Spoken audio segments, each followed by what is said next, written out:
મિત્રો, શું ખરેખર કોઈ વ્યક્તિ માત્ર પોતાની રાશિના કારણે ગરીબ બની જાય છે? આ પ્રશ્ન ઘણા લોકોના મનમાં આવે છે. પરંતુ સૌથી પહેલા એક વાત સમજવી જરૂરી છે કે કોઈ પણ વ્યક્તિની આર્થિક સ્થિતિ માત્ર તેની રાશિ પરથી નક્કી થતી નથી.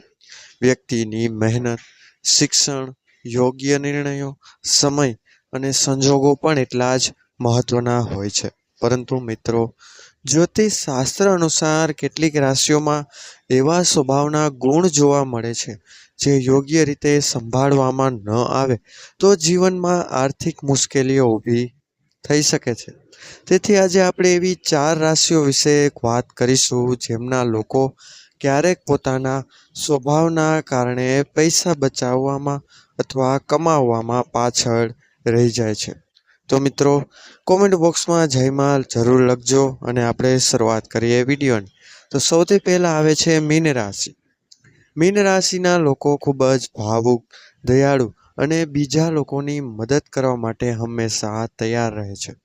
ઘણી વખત તેઓ પોતાની જરૂરિયાત કરતાં બીજા લોકોની જરૂરિયાતને વધારે મહત્વ આપે છે. પરિણામે તેઓ પોતાની બચત ખર્ચી નાખે છે અથવા ખોટા લોકો પર વિશ્વાસ કરીને આર્થિક નુકસાન ભોગવે છે. તેમની કલ્પના શક્તિ ખૂબ સારી હોય છે, પરંતુ ઘણી વખત વ્યવહારિક નિર્ણયો લેવામાં તેઓ પાછળ રહી જાય છે. જો મીન રાશિના લોકો ભાવનાઓ સાથે થોડું વ્યવહારિક વિચારે અને ખર્ચ પર નિયંત્રણ રાખે તો તેઓ પણ ખૂબ સારી સંપત્તિ બનાવી શકે છે. બીજી રાશિ છે ધનુ. ધનુ રાશિના લોકો સાહસિક, ખુશમિજાજ અને સ્વતંત્ર સ્વભાવના હોય છે. તેમને નવી જગ્યાએ ફરવું, નવા અનુભવો મેળવવા અને જીવનનો આનંદ માણવો ખૂબ ગમે છે. પરંતુ ઘણી વખત તેઓ આવક કરતાં વધુ ખર્ચ કરી નાખે છે. બચત કરતાં વર્તમાનમાં જીવવાનું તેમને વધુ ગમે છે. આ કારણે ભવિષ્યમાં પૈસાની અછત અનુભવવી પડી શકે છે. જો ધનુ રાશિના લોકો યોગ્ય બજેટ બનાવે, નિયમિત બચત કરે અને લાંબા ગાળાના રોકાણ પર ધ્યાન આપે તો તેમની આર્થિક સ્થિતિ ખૂબ મજબૂત બની શકે છે. ત્રીજી રાશિ છે મિત્રો તુલા. તુલા રાશિના લોકોને સુંદર વસ્તુઓ, આરામદાયક જીવન અને વૈભવી જીવનશૈલી પસંદ હોય છે. તેઓ ઘણી વખત પોતાના શોખ પૂરા કરવા માટે જરૂર કરતાં વધુ ખર્ચ કરી નાખે છે. બીજાને ખુશ રાખવા માટે પણ તેઓ ઘણી વખત ખર્ચ કરવામાં પાછળ પડતા નથી, જેના કારણે બચત ઓછી થઈ શકે છે. જો કે તુલા રાશિના લોકો ખૂબ જ બુદ્ધિશાળી અને સંતુલિત વિચારધારા ધરાવે છે. જો તેઓ ખર્ચ અને બચત વચ્ચે યોગ્ય સંતુલન જાળવે તો તેઓ જીવનમાં સારું ધન કમાઈ શકે છે.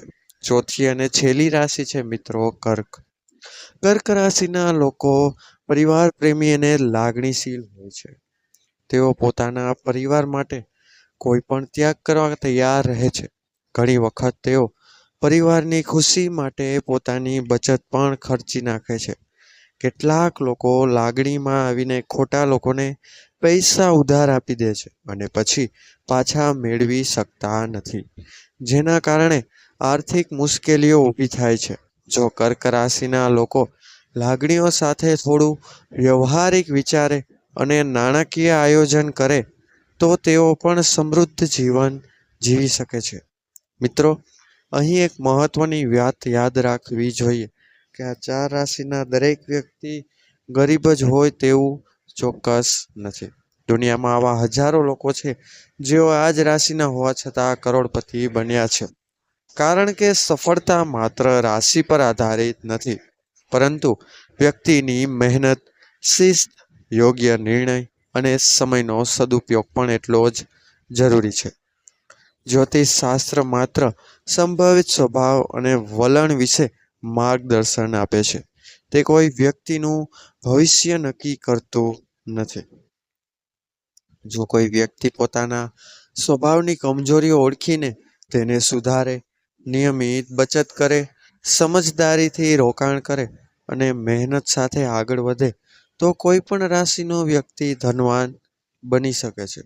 તેથી પોતાની રાશિને દોષ આપવાને બદલે પોતાના નિર્ણયોને વધુ સારા બનાવવાનો પ્રયત્ન કરવો જોઈએ.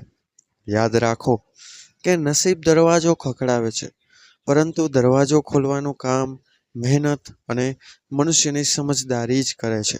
તેથી જો તમારી રાશિ આજે આ યાદીમાં હોય તો નિરાશ થવાની જરૂર નથી. આ વાતને એક ચેતવણી અને માર્ગદર્શન તરીકે લો. પોતાની આદતોમાં સુધારો કરો, આવક વધારવાના નવા રસ્તાઓ શોધો અને અનાવશ્યક ખર્ચ ટાળો. ભવિષ્ય માટે યોગ્ય આયોજન કરો. જીવનમાં સાચી સમૃદ્ધિ માત્ર પૈસા જ નથી, પરંતુ યોગ્ય વિચાર, મહેનત, શિસ્ત અને સારા કર્મોથી મળે છે. જ્યારે આ 4 ગુણ તમારી સાથે હોય ત્યારે કોઈ પણ રાશિ તમને સફળ અને સમૃદ્ધ બનવાથી રોકી શકતી નથી. તો મિત્રો, આ વિડીયો કેવો લાગ્યો તેની રાય કોમેન્ટ બોક્સમાં અમને અવશ્ય જણાવજો. અને જો વિડીયો પસંદ આવ્યો હોય તો વિડીયોને લાઈક કરજો અને ચેનલને સબસ્ક્રાઈબ કરજો, જેથી તમને અમારા નવા વિડીયો મળતા રહે. તો મળીશું મિત્રો હવે આવા જ નવા વિડીયો સાથે. ત્યાં સુધી બધાને મારા હર હર મહાદેવ. ધન્યવાદ. અસ્તુ.